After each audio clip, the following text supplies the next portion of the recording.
Happy Monday, everyone. Jason Gilbo here with Brent Hyden, breaking down tonight's NBA slate. 11 games, kind of a weird NBA week. We don't have anything really tomorrow outside the one game. No games Thursday. So we get two ginormous slates here Monday and Wednesday.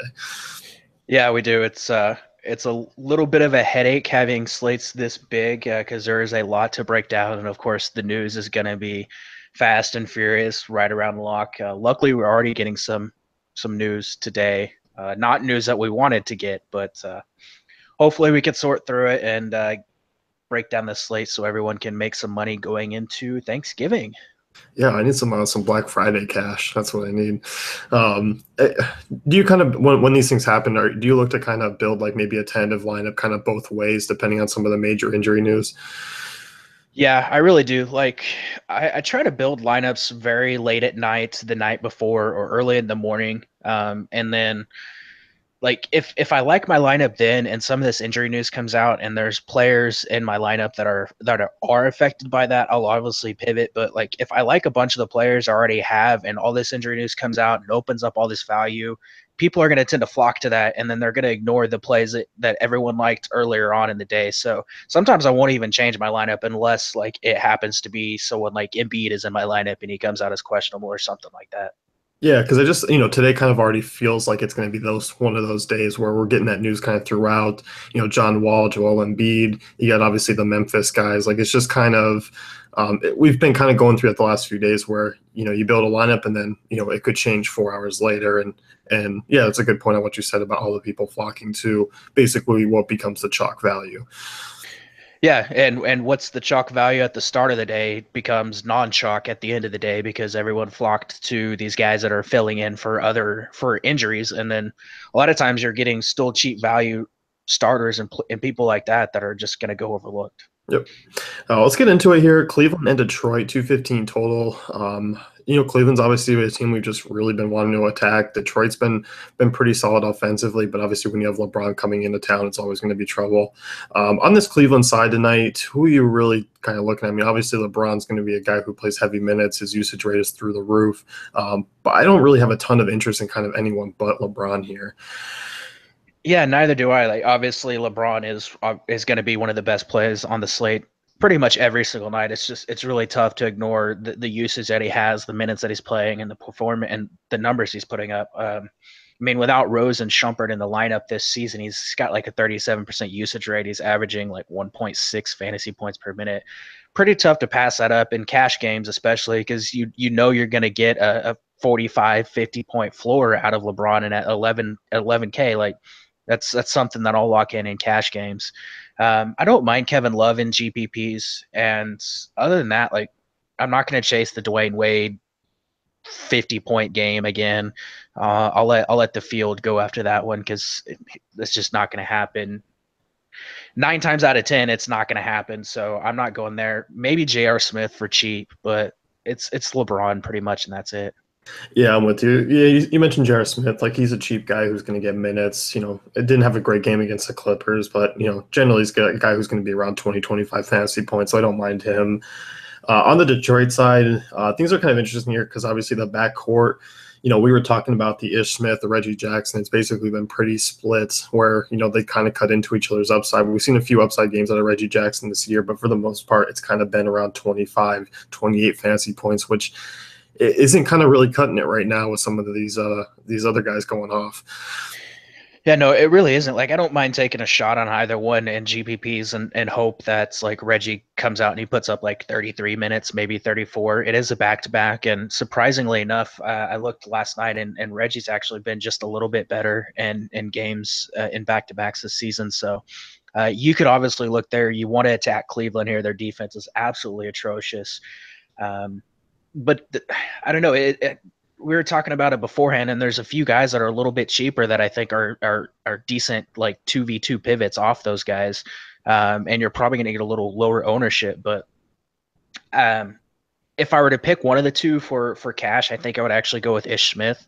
He's a solid fantasy point per minute producer. He has been for the past few seasons. He's going to get 19, 20, sometimes even a few more minutes. And there's a pretty decent chance he comes in and puts up 20 fantasy points, which at his price at like 3,800 on DraftKings, and I imagine he's He's 4K on FanDuel. Like, I'll take that in cash. Yeah, he's like, basically right around 3,000 cheaper, where, if Fish Smith comes out and puts out, like you said, and Jackson's only a couple points more, that's a significant bargain for basically the same play. Yeah. So, as far as other guys go, I mean, Avery Bradley, I have some interest in GPPs. I mean, once again, this is just kind of a great spot all around for Detroit. He's probably going to be a guy who gets overlooked on tonight's slate because I actually think there's quite a bit of shooting guards, especially kind of in that higher tier that I think people will go after. Bradley obviously has been a guy who has burned people time and time again this year, but starting to play a little bit better. Good spot and fairly cheap. Yeah, I don't mind him. It's interesting. Cleveland is, and some of this is inflated because Wes Johnson racked up like 45 steals in his last game against the Cavaliers. But Cleveland's giving up almost 5 steals per game to guards. We know Bradley is a guy that racks up the steals and some of the other peripherals. They're giving up about 26 rebounds per game. Bradley at times last season was actually a really good rebounding guard. Hasn't been great this season, but he's a guy that I think can kind of stuff the stat sheet tonight, and I do like him a little bit more than Reggie in the spots. For me, though, it's all about my boy Tobias Harris. The headband is going to go off tonight. Like, I wrote him up in my GPP article. Just everything lines up here for Tobias just to be an absolute great play. He's fairly cheap across the industry. He's a lock and load for me. You mentioned Bradley. I'm kind of wondering if just maybe playing with Detroit and not needing those rebounds kind of goes. Like, he was at Boston where they were just an absolutely atrocious rebounding team last year. Now they have Drummond where he doesn't have to crash the boards as much. Yeah, I mean, that could be it, but at least knowing that he has the ability to do it, and in a game where against a team that is giving up a lot of rebounds to guards, like, that's a risk I'd be willing to take. Yeah, no, definitely. And you mentioned Drummond, obviously. What are your thoughts on him? I mean, it's a spot where I kind of like him as the pay up option. Kind of hard in some of the other places that are around him. Like, you have Jokic, who's right there. Some of the other, obviously, the other guys that are center eligible on DraftKings. But I like him here tonight. I really do too, and some of that may be influenced by watching DeAndre Jordan go 22 and 20 against the Cavaliers in 40 minutes a couple games ago. But it would be a great spot. I mean, Drummond's been outstanding. He's averaging almost 18 rebounds per game over the last 7 games. Came out, had a decent game last night against the Timberwolves in what some people would call a tough matchup. I wrote about it yesterday that it really isn't, but I mean, this is a spot where you could see a 2020 game out of Drummond, and he's probably going to go overlooked just because he is priced up a little bit. There's a few guys around him that are in excellent matchups, and some guys that are cheaper that are in great matchups. So DraftKings, where you can use 2 centers, I really like them. Fantasy draft, where you can use like 5 centers, I really like them. FanDuel's really tough at 9,100, but I would be willing to go there in GPPs. Yep. Let's get to this next one here. This one is going to be obviously probably one of our favorite games to target. Indiana, Orlando, 219 total, the highest total on the night. 2 teams that, we've basically targeted quite often this year, and now they play each other. Yeah, I like a lot of this game, and it's kind of crazy. This is the only game that's projected with the 220 or over a 220 total by Vegas. So a lot of fantasy goodness in this matchup, and it's probably going to be a fairly popular game. Yeah, we'll start with this Indiana side. Looking at the backcourt, Victor Oladipo is kind of one of those guys I was hinting at was being one of the higher priced shooting guards to target tonight. Good spot here against Orlando. Usage rate has been, it's the highest on the Pacers. I mean, he's a guy I'm kind of plugging in tonight in this, in some of these balanced lineups of mine where, I don't mind spending up at the shooting guard position, which I don't normally do. Yeah, I'm definitely interested in Victor Oladipo, and it's a revenge game for him going up against the Orlando Magic. This one is in Orlando, so that might be a little bit of extra motivation. But he's been really good so far. I believe he has about a 30% usage rate this season. Coming off a decent game against the Heat, he played 34 minutes, put up 15 points. Has a couple double games where he's pulled down double-digit rebounds this season. That's really interesting against the Magic, who are a terrible rebounding team.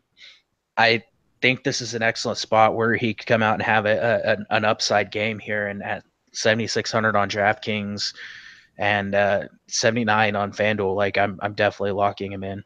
Yeah, me too. And we were talking about Darren Collison before the show. I mean, he's been a tough guy to kind of figure out this year, just in terms of his volatility, but he's still really cheap. I mean, another good spot. Like, I'm willing to kind of go here with Collison again, knowing that he could also burn my lineups. He very well could burn just about everyone. I talked about the 2v2 pivot off of Reggie and Ish Smith. I think Collison and Corey Joseph are two guys that you can look at in your lineups as a kind of a 2v2 pivot. And they may be lower owned because I think people are kind of sticking to the stack everybody against Cleveland rule. That's been a thing for a while now, but averaging 19.3 points over his last 3 games. Minutes have been fairly solid. 32, 31. He played 41 against Memphis because he was just outstanding in that game. But it's a spot where I'd be willing to go. It's obviously an excellent matchup. Magic terrible against opposing point guards this season. I mentioned Joseph. He's been playing around 22 to 26 minutes most nights, and he's a cheap guard that I would be willing to look at as well. Yeah, no, I'm with you. Myles Turner from the Indiana side, I have a ton of interest in tonight. Coming off a big game, he had some down games before. I was hoping he'd wait, because I'm going to get probably a little bit of tick up in ownership because Turner's coming off the big one. But against Orlando here, I mean, this is just a good spot for him. 26 in defensive efficiency against centers. Like you've mentioned, I mean, they're a bad rebounding team. Like, this is a spot where Turner can come in and, wouldn't be surprised to see him drop a double-double. And also, I mean, his blocks have been spectacular. I mean, 3 or more in each of the last 4 games. Yeah, he's definitely putting up the peripherals, which really helps to boost his floor. Not really much else to say. I mean, Orlando terrible against bigs, giving up a bunch of rebounds. They really struggled to defend against the pick and roll man. And that's kind of what Turner does. 40% of his plays this season, he's acted as the roll man in the pick and roll. Averaging 1.2 points per possession there. So I do like him, and I really like the idea of stacking 3 Pacers in my lineup. Yeah. I mean, this is a game where you definitely want some pieces of. Anyone else on the Indiana side? Bogdanovich is cheap, and he's coming off a solid game. Minutes have been back there for him.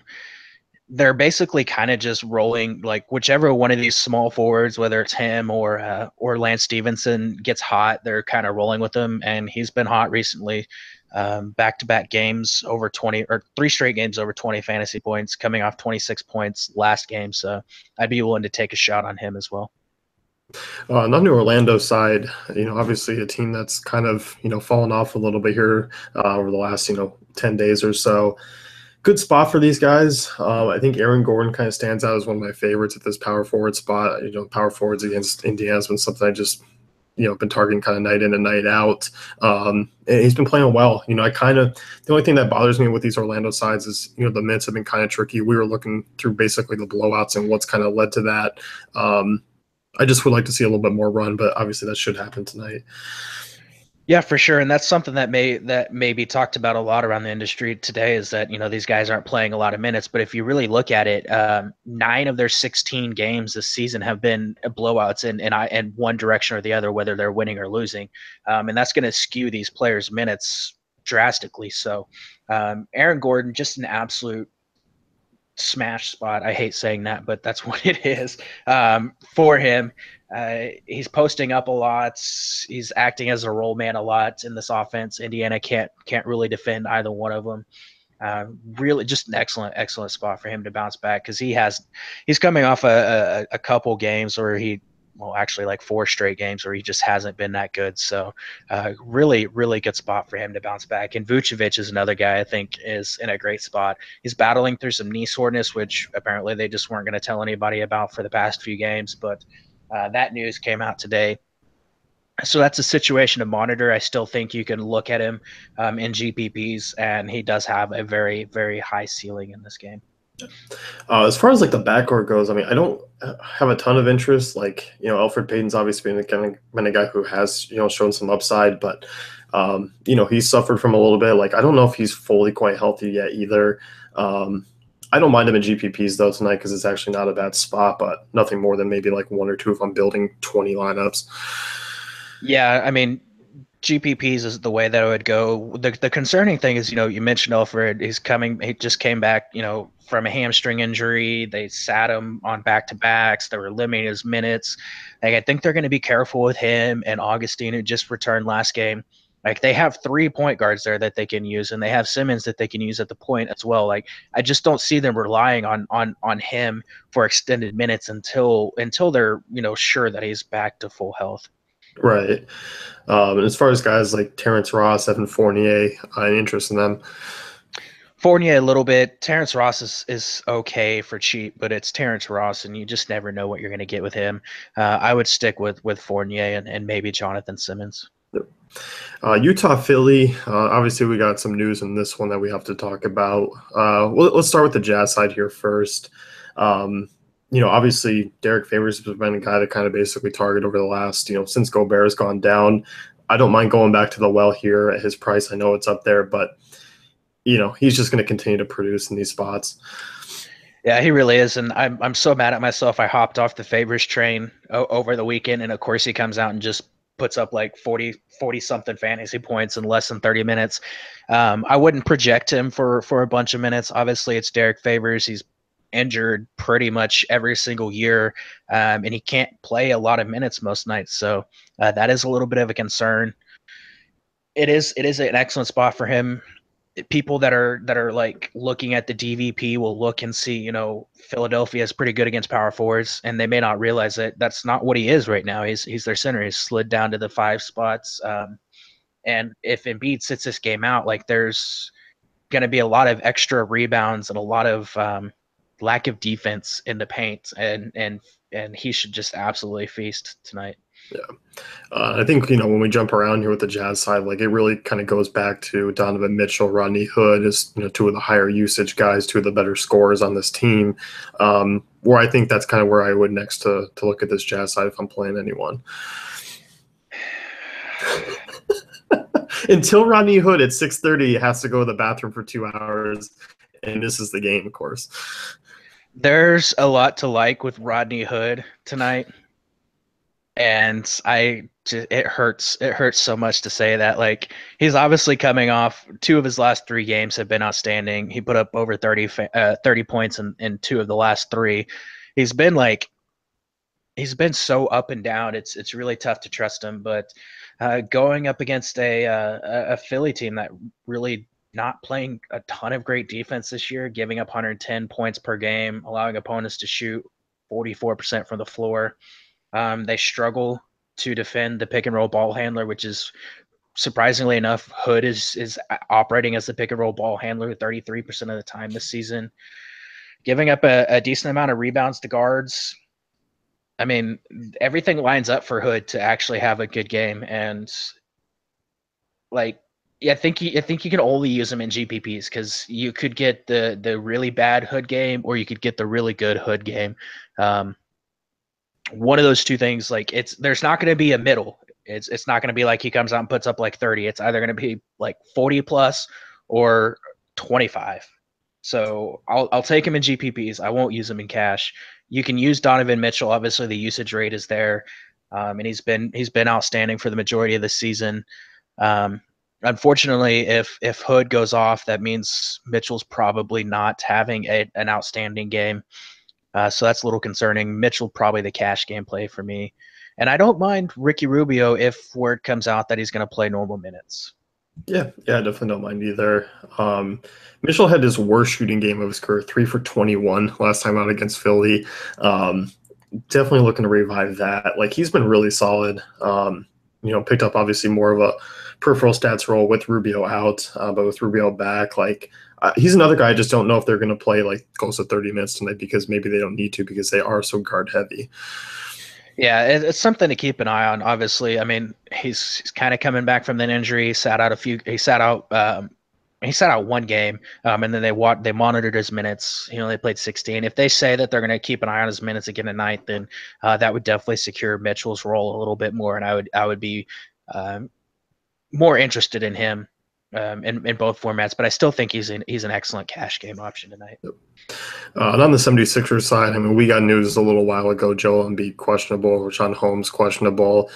Embiid's going to sit here one of these nights soon. Like we've been kind of getting these like left knee soreness stories for a couple days now, and I'm just kind of waiting for the actual pull the plug on him starting tonight. Yeah, it very well could be tonight. I'm actually pulling up their schedule right now. I don't think they're off on Wednesday. Let me double check. Okay, so they do play on Wednesday. I was gonna say like if they're off on Wednesday, then they could sit them tonight and then just get them like 4 or 5 days rest. But they do play Wednesday, so it's something to keep an eye on. If he sits, I think that it has a huge impact on this game and this slate. I have a lot of interest in him if he plays.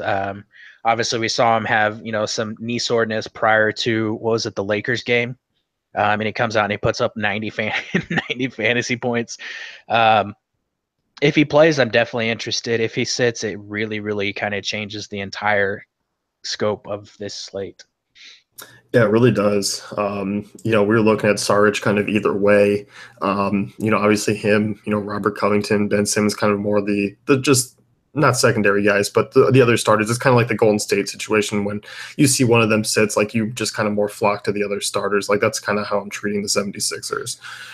Yeah, it really is. And I think what's going to happen, and when we got the Embiid news, we were like, oh, hey, Rashawn Holmes probably gets the start and, he'll be chalk and you can play Rashawn Holmes. Well, then like 5 minutes later, it comes out that he's questionable with an illness. So have to watch that as well. That being said, if Holmes does not play and Embiid does not play, I don't think Amir Johnson is the guy that they're going to start. I think they slide Sarge down to the 5 because he has the size to match up with Favors. They're both like 6'10", 6'11". You'll probably see someone like Timothy Luwawu-Cabarrot start. And again, that kind of really changes things. I think Sarge is a guy that I was interested in regardless of the news just because his price. But he becomes just an elite option if he starts and moves down to the 5 tonight. He would be the guy that I really look at. Simmons, obviously in a great spot regardless, but he would see some extra ownership and is in a great spot if those guys sit. And you can even go chasing waterfalls with some TLC, Timothy Luwawu, if he gets a start and plays a decent amount of minutes tonight. Yeah, I mean, I'm kind of looking at this game now. Obviously, this is, like you said, this kind of dictates the slate a little bit. Ben Simmons was already kind of a guy that I was on, coming into this slate. I think actually the last game that Embiid sat out was against Utah, and we saw Simmons go off for 50-plus fantasy points. Like, he's kind of just been a guy who I plug and play. Like, I really, price tag-wise, like, he's getting 50-plus right now. It's crazy, and I don't – it's kind of weird because you don't want to put him on the spell of like a Giannis or LeBron, but he's pretty close in terms of fantasy production. Yeah, I mean, he's had a couple bad games, two of what his last like 5 or 6 were down in the 30s. But I mean, he's a guy where you can just kind of plug him in at 9,200 or whatever his price is on FanDuel. Let's see, where is he? And you can just pretty much kind of expect him to put up a solid floor. He's 10-3. If you give me 46, 48 fantasy points at 10-3, I mean, I'll take that. It's not 5x or whatever, but that's a pretty solid floor to lock in. Yeah, and I mean, with Gobert off the floor, we've seen Utah just been absolutely horrendous defensively. Yeah, without Gobert, they're allowing opponents to shoot 65% at the rim, 51% on corner threes. That's insane. 41% in the paint. Like, there's just no rim protection. There's just very little defense. So it's a great spot for a lot of these Philly guys. Minnesota, Charlotte next year, 214 total. I kind of like this game. I mean, obviously, there's a lot of high-end stars in this one. On this Minnesota side, like, is Jimmy Butler back? Are we ready to embrace Jimmy Butler being a 40-plus fantasy point guy again? It's kind of hard. Like, I'm still not buying it. I don't know that I buy it either. It's not, and it's a decent matchup for him, but not ideal. I mean, his price is 7,500. Like, you could definitely go there. I mean, we've seen his minutes trend upwards. 3 of the last 4, he's been at 37, 39, 42. Like, he's becoming a guy where you kind of have to at least consider him. He's still doing some of these performances are still coming, off of just peripheral games that kind of out of the norm for him. 10 rebounds against Detroit, 10 assists against Utah, and then of course the 16 free throw game against the Suns. But it is tough to ignore what he's done. Four of the last 5 games have been outstanding for him.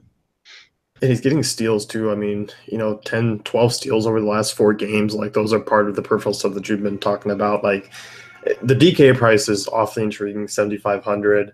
I don't mind him, like, because he's cheaper than LeBron, because he's cheaper than Giannis. Like, if he can get me that 40, 45 tonight, I mean, I'll definitely be taking that if I can get some production elsewhere. Yeah, I'd use him in GPPs. He's probably not a great cash game play because we've seen the floor with him. It's mid-20s, so like even sometimes below 20. So I don't want to plug him into cash games if I know that there's a likely outcome that could be in the mid-20s. And I have to bring it up. I mean, I don't know if I can trust a dude that got owned by Reggie Jackson last night. Like Reggie got in his head before that free throw and just completely owned him, just owned him. And I don't know if I can trust a guy that got owned by Reggie Jackson. As far as other Minnesota guys, like I have actually more interest probably on the Charlotte side than I do the Minnesota side. I'm not really looking at Jeff Teague tonight. I'm not really looking at Towns in a tough matchup with Howard. Wiggins, not really on my radar. Like, 214 total here. There's still a decent total on the Minnesota side at 106, but like, I'm not. I don't know. I guess on a full slate, I'm just not going here as much. I don't mind Taj in cash games. It's more of a guy. It's more of a floor thing for me. Like he doesn't have a ton of upside, but I definitely don't mind him in cash. Yeah. As far as like the Charlotte side goes, I mean, I like Kemba tonight. Obviously, good spot against Minnesota. They haven't been great against point guards this year. Once again, like him, Batum being back, like things kind of get to normal with this Charlotte side. Yeah, something that surprised me, and I need to pull it up again because I thought I had it in my notes, but actually I do have it in my notes. I know I have it in my notes. With Batum on the floor this season, he has a 34% usage rate. Like I know that's a small sample size because Batum has only been back for like 3 games, but that's something of note. And people the narrative might be that with Batum back, that's going to take the ball out of Kimba's hands and it's going to hurt his usage, but over the last 2 seasons with Batum on the floor, he's at 31%, 34 this season. Like it is a good spot against a bad defense. The usage rate is there. I don't know if I can afford him on DraftKings based on how my roster construction is going to go, but he's a guy that I definitely will have on FanDuel and like on fantasy draft. He's a guy that I'm definitely locking in. It's a great spot for him. He's back at home where he has the home road splits. So yeah, I like him. I like him a lot here. He must have like a condo in Chicago though, because he went off like he was playing at home against Chicago. So he must have like a condo somewhere. Maybe, but I mean that's Chicago, so that's true. That's true. They can make anywhere look like home. Yeah, pretty much. As far as like other guys, Batum, obviously we saw him play, minutes, up in that one game against whatever it was Cleveland. There was not a price or there was not a minutes restriction. Like that was a lie. Yeah, I mean the minutes have been solid for him. It is a little bit of a tough matchup. Like he'll have to go up against Jimmy Butler, who in the past has been an excellent defender. So that does concern me a little bit. But I don't mind going there. He's only 6,200. That's still a fair price for him. Michael Kidd-Gilchrist is really, really, really interesting tonight, especially if Marvin Williams and Jeremy Lamb sit. Like this would be a great spot for him to go off. And without Marvin Williams this season, Michael Kidd-Gilchrist is averaging an increase of 13 fantasy points per 36 minutes. So he's really, really cheap, 4,100. Kind of a tough matchup, but he's a guy that can produce peripherals, and I like that at that price, especially in cash games. You on Howard at all tonight? Kind of a middle of the road matchup for him. A little bit of a tough matchup. I do have a little interest in GPPs though. I mean, he was really bad in that first game this season against him. I believe that game was a blowout, but he only put up 27 fantasy points in 27 minutes. Last season, and I know this was a little bit different team, but last season against the Timberwolves, he had 44 fantasy points, 44 DraftKings points, only played 20 minutes against them. So we know he has. I mean, he owns Cat like in the past. So I think you could look there in GPPs, and he's probably going to go overlooked.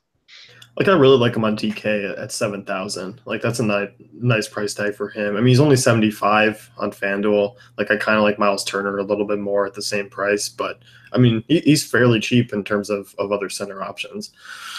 Yeah, he really is. It's someone that you could look at there as well. Clippers and Knicks next year, 208 total. This one is kind of intriguing. Like we get some guys like Porzingis who's been struggling a little bit. We have the Tim Hardaway news, Patrick Beverley coming back. So things are kind of shifting around in terms of where these two teams have been. Yeah, definitely going to have to keep an eye on this game. Obviously, Beverly is expected back, but we want to make sure that he does actually come back. So we want to monitor the news on that. And then you mentioned Tim Hardaway Jr. If he sits, like, there's just absolutely no way that you can fade Kristaps Porzingis in the spot. Yeah, you asked me what his usage rate was, and I kind of just took a guess of 45%. Just I didn't know coming in. I was like, it's 45. It sounds about right, and dead on 45%. Yeah, without Tim Hardaway Jr. this season, 45% usage rate. It's about 50, 60-minute sample size, 1.57 fantasy points per minute. It's not the greatest of matchups, but man, if Hardaway Jr. sits, like you could see Kristaps attempt like 35 shots in this game, and you can't fade that you just can't. Like you can't do it. As far as other guys go, I mean, obviously Courtney Lee seemingly seems healthy, playing that he played 35 and 39 minutes the last two games. I would have some interest in him. Prices come up just a little bit, kind of where I didn't want it to. I'd rather have him in the low fours, but he's a guy I'd have some intrigue just kind of as a cash game guy. Yeah, I would have a lot of interest. I think I would have even more if Hardaway does end up sitting, because I mean, you have to think about it. Like Hardaway over his last 4 games, 11, 15, 20, 11 shot attempts, another 21 shot attempts in the game before that, 14, 16, 15. You have 12, anywhere from 11 to 20 shots falling to some of these other guys whenever he's off the floor. Courtney Lee's going to soak some of those up. Obviously, Kristaps is going to soak some of those up. Unfortunately, Jarrett Jack is going to soak some of those up, but that's some extra shots that could fall Courtney Lee's way. And I do like him a little bit, and just in general, but I like him a lot more if Hardaway sits. Yep. In his Cantor, I have some GPP interest in tonight. Clippers, obviously 23rd in defensive efficiency against centers. Their defense has obviously really kind of climbed down after a decent start to the season where we thought, everyone was kind of same pace as last year. But obviously, with injuries and everything like that, but they've been getting abused by centers. And Cantor's kind of that high-risk guy in the 6K range where he can drop 40-plus fantasy points in this type of matchup. Yeah, it's actually a great spot for him against the Clippers last season. Whenever he was with the Thunder, obviously that means he was coming off the bench. But if you look at it, like he had a couple 30 fantasy point games against DeAndre. Like DeAndre's he's a good defender, but the Clippers do struggle as far as keeping opposing bigs off the glass, and they struggle at the rim. So it's a spot where you could see a lot of Cantor kind of working down low in the post, getting some rebounds, getting some second chance points. He's a guy that I do have a lot of interest in. On the Clippers side, I don't love it a ton here at some of these guys' prices. Blake Griffin's, at his price, like I just kind of seemingly flock to other guys around. Like I like Aldridge a little bit more than him tonight. I like paying up for a Davis or Simmons. Like I don't think Blake's really on my radar. He's on my radar for GPPs, and that's about it. Like I like Aldridge a lot more in cash games. I like Porzingis more, so I would look at him in GPPs, but I'm not really that interested in this Clipper side of things. With Patrick Beverley returning, that kind of mucks things up. That takes a lot of usage out of Lou Williams. The only guy, and it pains me to say this, that I would look at would be a cheap Wesley Johnson, because he's still going to play a decent amount of minutes with Gallinari still out. Yeah, I mean, he's still 4,300 on FanDuel, like where you have to roster two small forwards. I mean, 25, obviously the huge game against Cleveland kind of was pretty poor before that. But I mean, if you get a couple steals here and knock down some threes, like he's going to hit value pretty quickly at that price. Yeah, and Wesley Johnson, the part that kind of actually intrigues me is that the Knicks are giving up 42% on corner threes. They're giving up almost 10 per game, and that's kind of where Wesley Johnson, he kind of just chills in the corner and shoots those threes. So you'd see a couple extra corner threes out of him tonight, and that will really help boost his value. Yep. And like, yeah, as you mentioned with Beverly back, Lou Williams, Austin Rivers, not a ton of appeal right now. Never have appeal. Like Austin Rivers never has appeal. Like just never. He's no. But yeah, I don't know that I'd want to go anywhere near the guards because you don't know how many minutes Beverly's going to play. Lou Williams obviously kind of still priced up in a couple areas.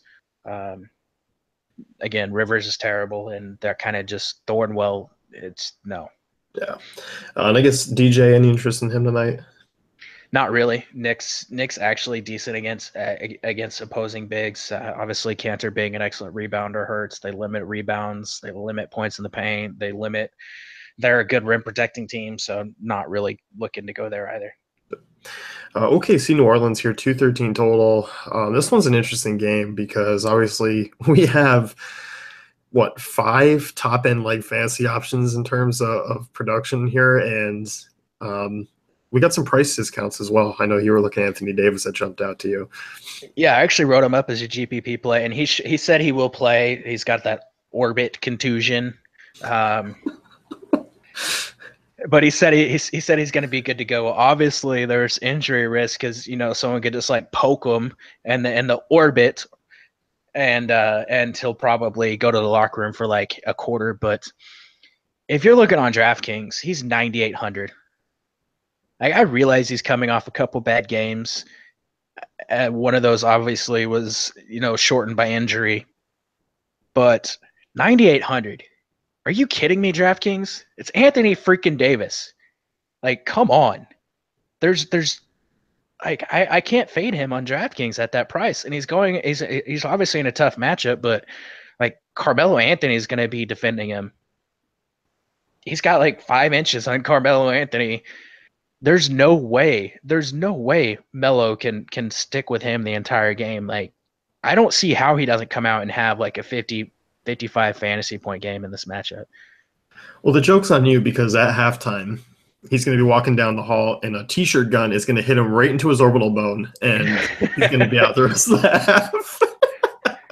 And that may be what happens, but like he could put up like 40 in the first half, and like I would take that at that price. Yeah, I mean the discount from Cousins 1,100. I mean, really, this New Orleans side, like, it's not in a particularly good spot all around. OKC's obviously been one of the better defensive teams. You mentioned the mismatch with Davis, on Melo. But as far as like the other guys go, I don't have a ton of interest in Drew Holiday. I don't have a ton of interest in Cousins at his price. And then basically everyone else I never really have interest in anyway. Yeah, I was kind of doing the math before we hopped on the pod. Like, the Thunder are only allowing opponents to pull down 43 rebounds per game. They're averaging 97.5 points to opponents per game.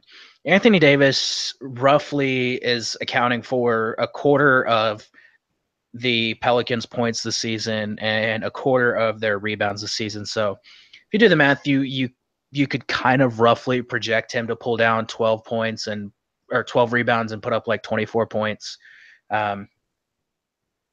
That's kind of really the only route I'm really looking at. Like if you 24 and 12 out of him, that's 40 something fantasy points.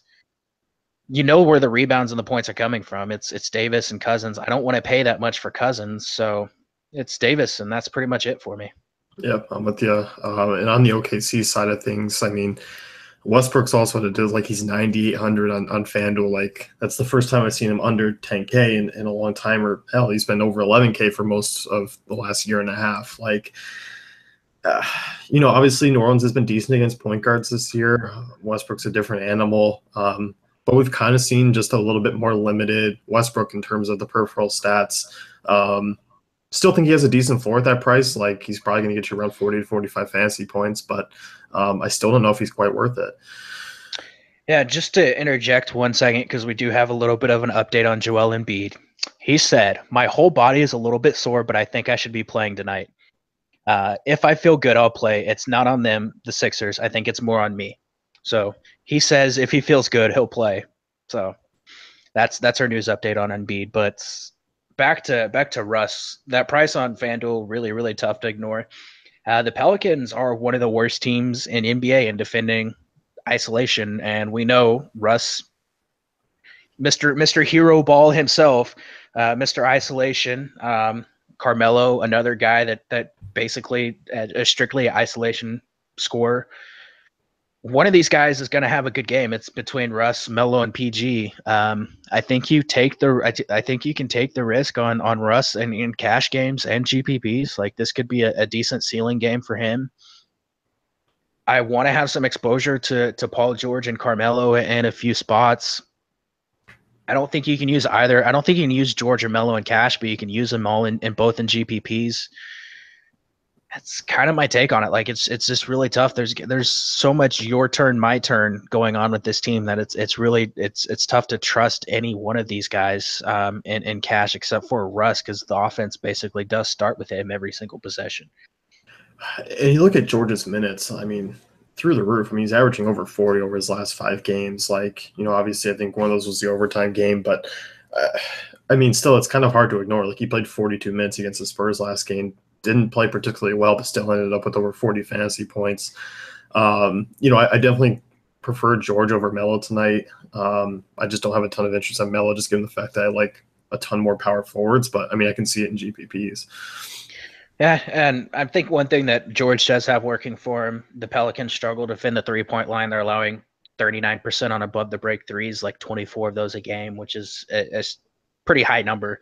And George is 16 of 33 from 3-point range over his last 4 games. So he's feeling it. He's kind of broken out of that funk. So I would rank George over Melo for GPPs, definitely.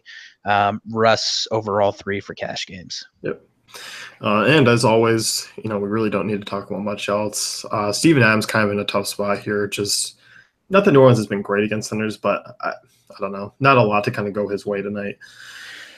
I think he's an excellent GPP option. Obviously, the minutes are going to be there for him because he has to be in there to defend against Cousins. It's a matchup that he's actually performed pretty well in the past. The last time these two teams faced off, he pulled down. I know he had a double-double, but if you're going to get like 34, 35 minutes of Steven Adams at that price, especially I think on DraftKings, he's actually he's 5,700. Like I'll take that at 5,700. Yeah, DK. Yeah, where you can roster 2 centers. Prefer him there. As always, we don't really need to talk about other than the other 4 guys on that team. No, not really. Washington, Milwaukee here, 208. We're kind of still waiting to get some clarification on John Wall, who's a game time decision. We basically know, when Wall is not playing, Beal's usage goes through the roof. We see Tim Frazier become a decent punt play.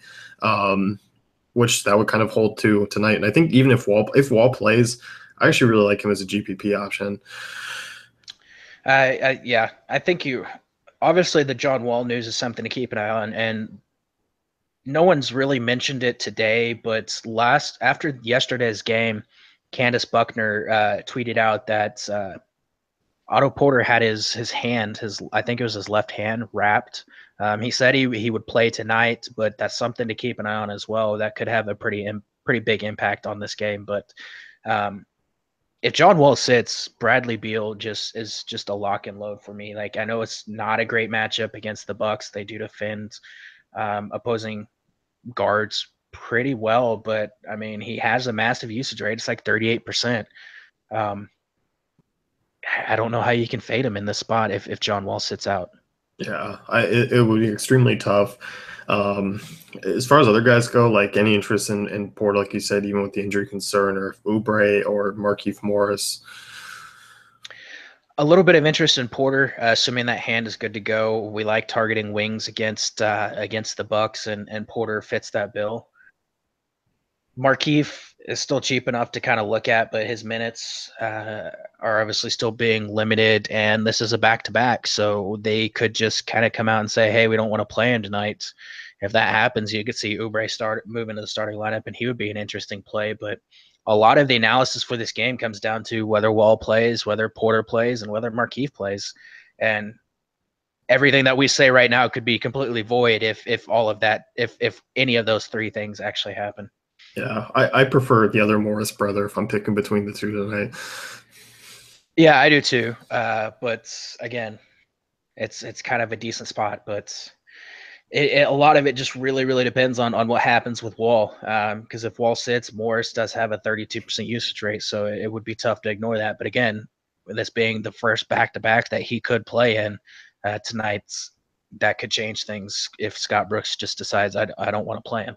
Yeah, I think this is going to be one where we can revisit in the comment section if something does change, because it really does change so much. There's kind of no way to go about it. Yeah, so pretty much. I'm on the Milwaukee side. Obviously, Giannis is coming as a top option for me tonight. I just think across the board. Yeah, excellent matchup for Giannis. We like taking him against teams that struggle to defend the rim, and the Wizards are allowing opponents to shoot 67% at the rim. In this matchup, like Giannis averaged last season in this matchup, Giannis averaged 29.7 points, 11.3 rebounds, and 6.7 assists. That's a solid outing. I'll take that at 11.5 on DraftKings. I know he's a little more expensive on FanDuel at 12K, but it's really tough to fade him in a spot like this. Yeah, and when you kind of look at the other options, like I always love Middleton and GPPs. He's always that guy who we've seen the upside out of this year. Washington not bad against shooting guards, but Middleton's just going to kind of get overlooked with some of the other guys, especially if Wall sits, Beal will become a really popular option. Oladipo, Mitchell, those types of guys are still going to garnish a ton of ownership. Yeah, and it's important to note Middleton's playing just a ton of minutes, even in the blowout against Dallas, where they were blown out by like over 40 points. He still played 33 minutes, but 40 minutes against Detroit, 38 against Memphis, 38 against Lakers, 38 against San Antonio, 41 against Cleveland, 39, 40. Like he's playing a ton of minutes, and without Mirza Teletovic and without Matthew Dellavedova, like they're relying heavily on Middleton. Shot attempts are there for him. He's shooting the ball pretty well over the past like 5 games. He's shooting almost 50% from the floor. 6,800. It's actually a pretty decent spot for him. I would definitely get some GPP exposure. Any interest in Eric Bledsoe? I was on him last game and he kind of let me down. I would be willing to go back there and GPPs as well. He's at 6,500. Like he has a couple solid games for this team since coming over. So I would be willing to look there at that price. Yeah, and he's only 6,300 on FanDuel. Like, not a bad spot. I'd probably like a little bit more if Wall sits. Obviously, Wall can turn up the defense when he wants to, but Washington's been pretty good against point guards this year. Yeah, I mean, obviously, I think you have to at least look at it a little differently, because I think Bledsoe's not kind of the traditional point guard in the sense that like he's kind of like Dennis Schroeder, where a lot of his scoring comes from like attacking the rim. And again, this is a team that struggles to defend the rim. So I think he has an opportunity, even if Wall plays, to put up a solid game. Any interesting guy like the Henson field there up in front? I'm so tired of trying to pick the Henson games, the games where he should have a good game, like he doesn't. Like against Dallas, obviously that was a blowout, but still just absolutely terrible. Then against Memphis in a horrid matchup, he comes out and he plays just outstanding. So San Antonio was the other one. It was I'm so done with trying to predict the Henson and Thought and Maker like good games. Like I'm not going there. The only guy that I would consider for relatively cheap would be Tony Snell. Like if you just need just a crap low or high 3K punt play. Yeah. Portland, Memphis. Next one here. I don't have a ton of interest in this game. I know you were looking at CJ McCollum on the Portland side. Yeah, that's pretty much it. Like there is some injury news to keep an eye on in this game.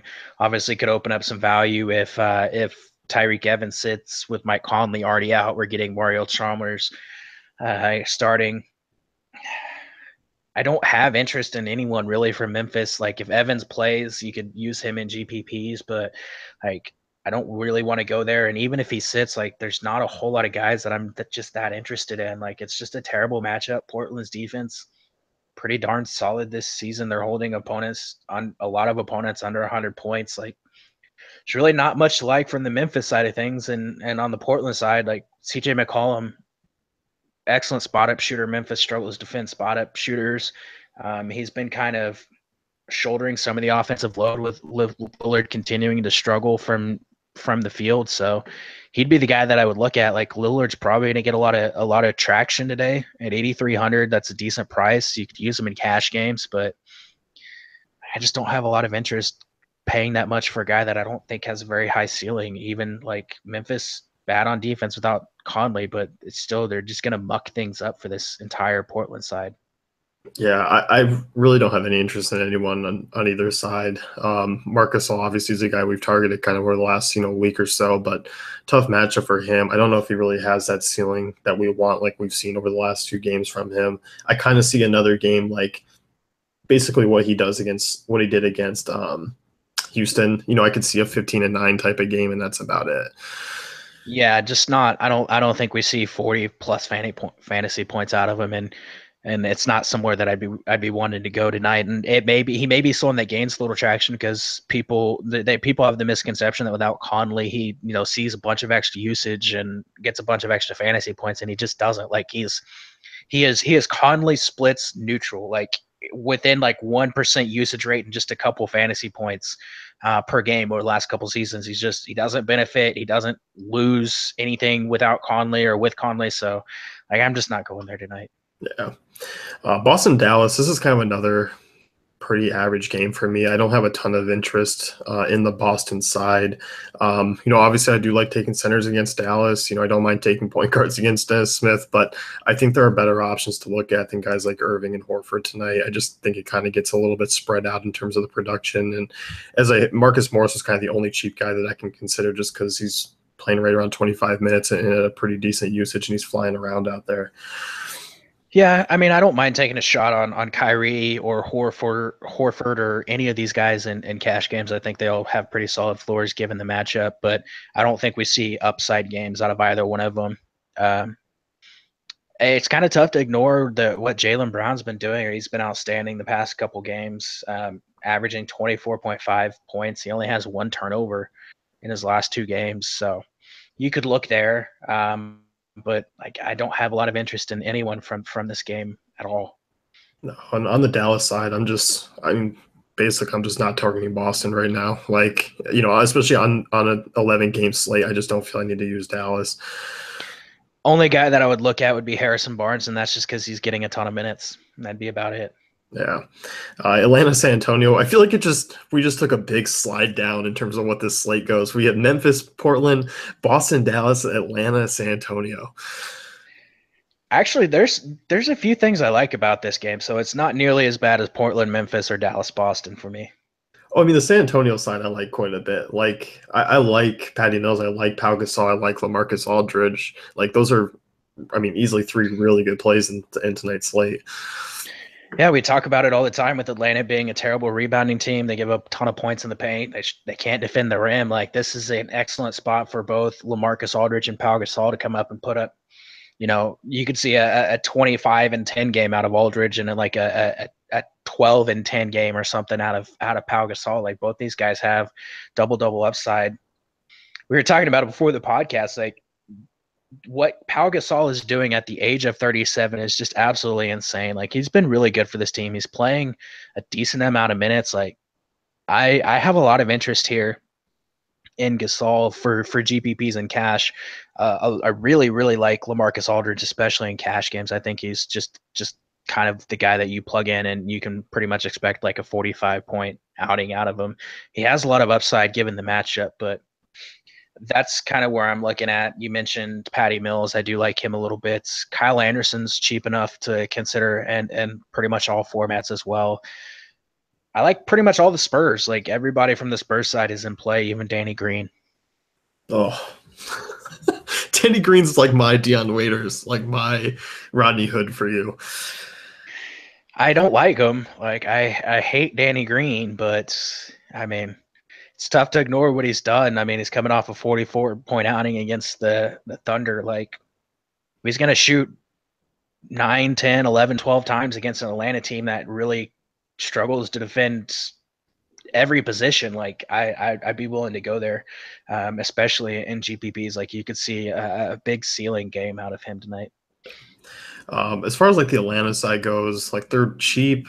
I mean, Spurs are obviously still a decent defensive team. I don't know how much to be going to Atlanta here. I think the only guy that I would consider, and this is just an extreme, like if I'm going to play like 20 lineups, I'd have him in 1 or 2, would be Dennis Schroeder. Like, this is the type of game where like he could, in theory, have a good outing. Like, the Spurs do struggle to defend the rim. He does like to attack the rim, so it's a spot where he could come out and have a pretty solid game. I'm really tired of trying to predict the Kent Bazemore, Taurean Prince games. Like, it seems like one of them is going to have a good game and the other one's going to suck, and then the next night one's going to have a good game, the other's going to suck. Like, I think it's probably a Taurean Prince game. Like, I think he'd be the guy that I would go with in the spot, but that's pretty much it. Like, Dwayne Dedmon minutes are going to start going back down because, you know, they're healthy again at power forward and center. So I guess if you want to take the Dwayne Dedmon revenge game route, you could plug him in, but I'm not going there tonight. Last game of the night here, Denver and Sacramento, 207 total. We've watched, opposing centers basically thrash Sacramento, and now we get one of the best, Jokic here. I mean, I can't go in cash. I can't, but GPPs, like, he could easily just put up a monster game tonight.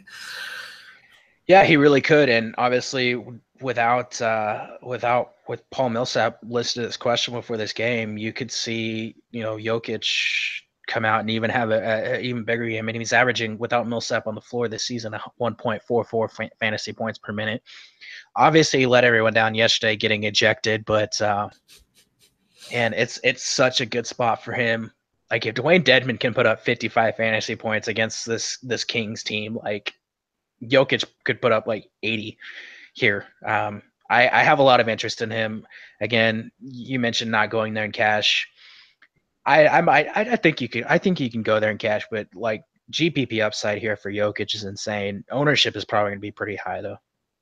Yeah, I would assume so, kind of looking at the recent stretch Sacramento's had against centers, and then obviously just Jokic's talent in general. Like, people are going to go to him.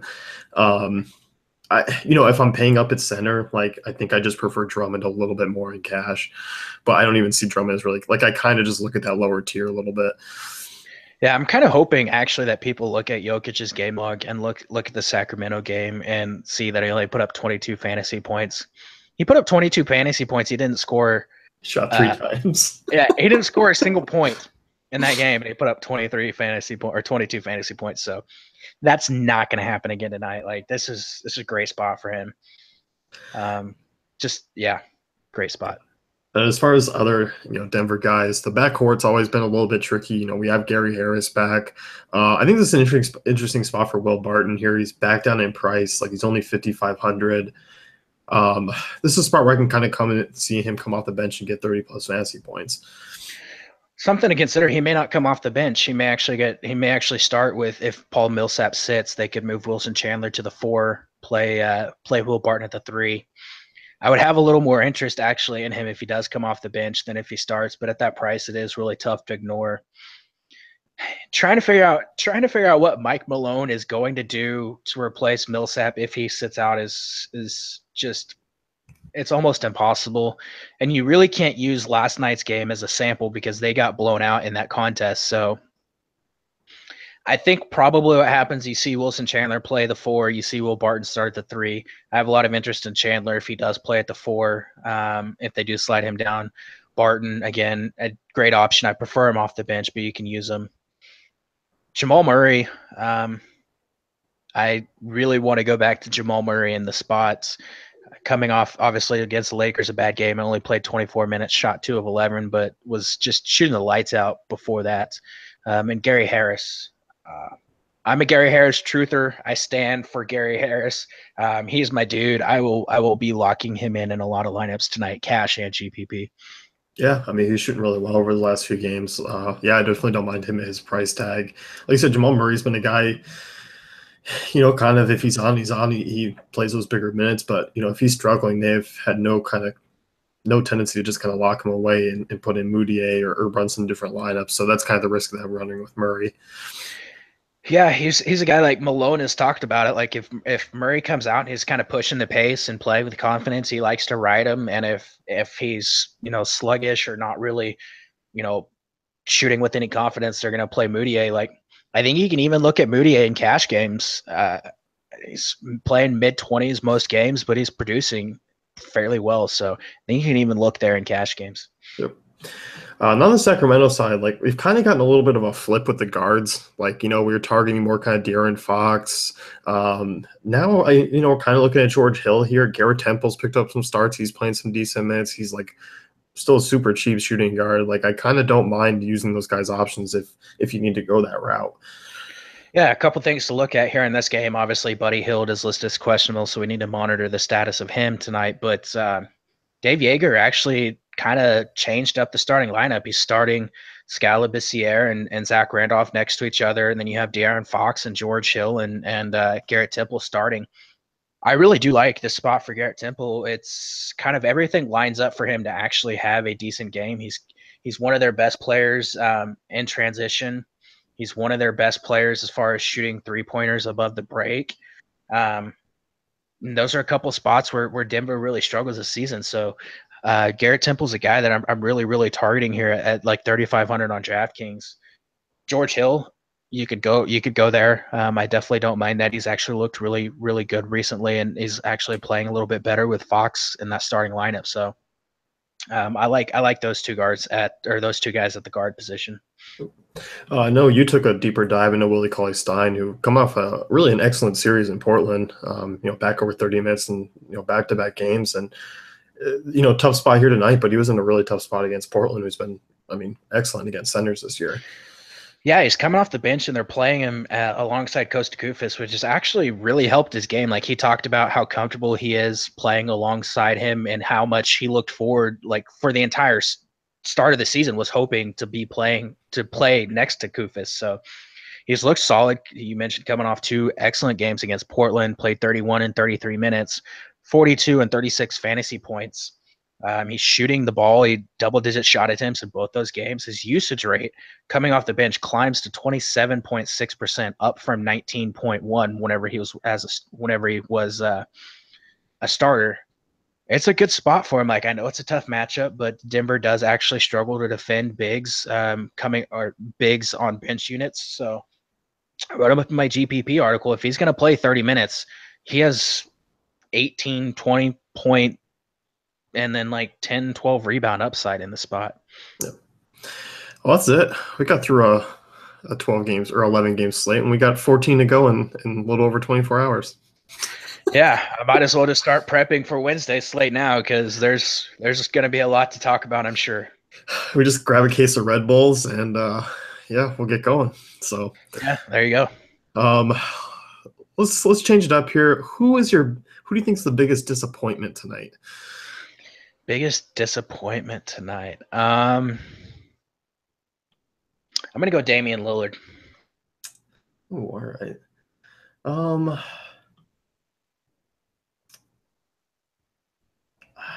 It's weird. I'm gonna say LeBron James. I think he can still be around 45, 50 fantasy points, but I think that's somewhat of a disappointment.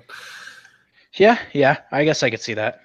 40, 45 fantasy points if we get that. I told you before, I think we could see a down game from the Cavs tonight. We definitely could. It's the Cavs, so who knows what they're going to do. So that's it for us. You can head over to dayfantasycafe.com, check out our great tools and content, and Brent's GPP picks article will be out very shortly. And good luck tonight. Good luck.